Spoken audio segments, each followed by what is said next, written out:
know who this man is because he doesn't really know who he is himself. He's hoping that you'll recognize him and solve the mystery surrounding his identity.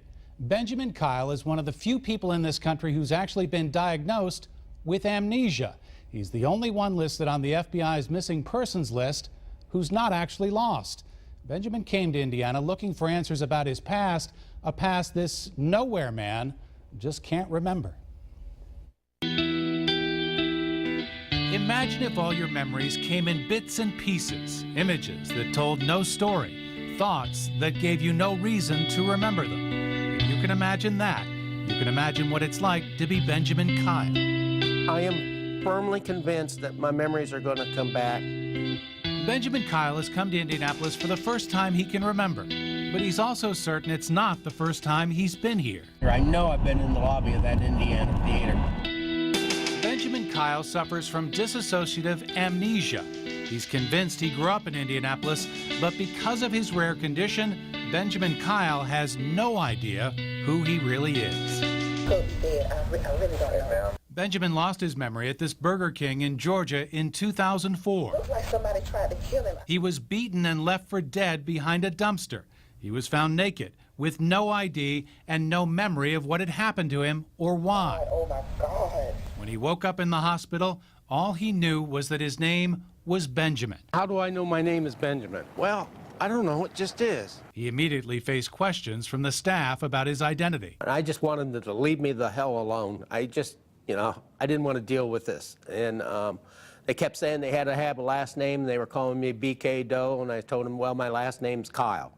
That's the only name I could think of that began with a K. So, I gave them that name, and they left me alone after that. When the media heard the story... After his release from the hospital, Benjamin's case got national attention. This is an age-regressed photo of... He appeared on the Dr. Phil show, where they showed what he may have looked like as a younger man.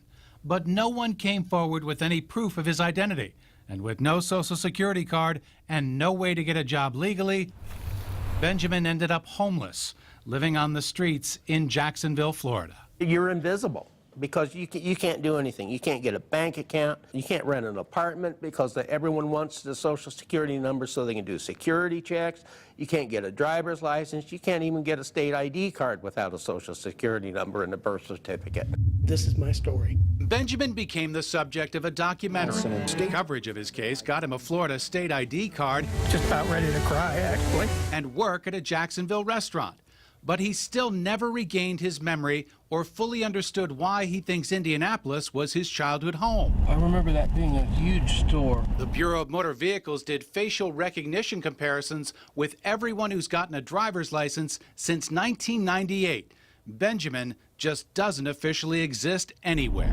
I know I've been by here. From the moment he arrived back in the Circle City, Benjamin talked about how familiar everything seemed. It's the middle of winter, and it doesn't seem, coming from Florida, I mean, this is the first time I've seen snow, and God, I don't know when.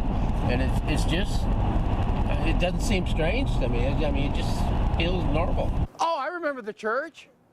Yes. Sites like Monument Circle, I'm thinking of the Battle of Tippecanoe. Triggered memories for Benjamin as well. Have they restored that? Though much has changed in the 50 years he may have walked around here as a child. Is that a new front on the building? This is how one part of the Circle looked in the 1960s.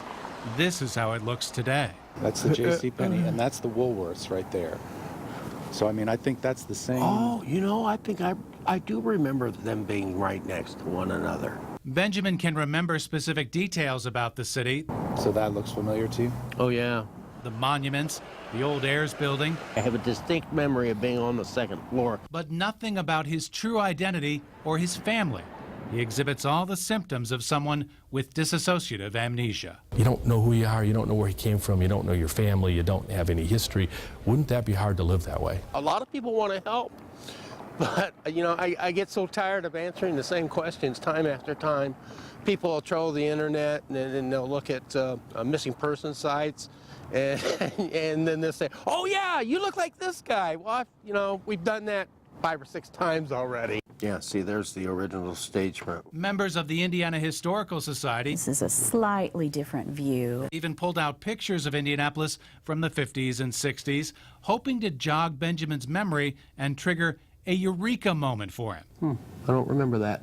but nothing seemed to work. I try never to get my hopes up really high because it's been it's almost 9 years now. My memory is being up here and looking down. One place Benjamin remembers hasn't changed much over the years. There's lights behind here, aren't there? He remembers the old Indiana Repertory Theater Meet the guys who know their motor. when it showed movies back in the day. Returning to this balcony brought back the most vivid memory of his childhood, eating ice cream at the concession stand. I think it was right here, with an ice cream freezer on the left. I know I was here. I'm just trying to prove it to other people, I guess. Or maybe to myself too, because sometimes your memory, it's been a long time ago, your memory changes over the years. And that sounds weird, me saying that.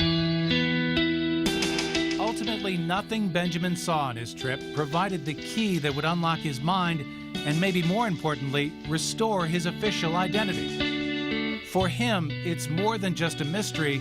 It's the only chance for a normal, productive life. With all this pressure, I think that's actually blocking it. I think if I could relieve some of this pressure and just relax and know that I can get along with my life without having to worry about what's going to happen the next day, that so much pressure would drop off of me. I think it would relax me enough where that the memories would start coming back.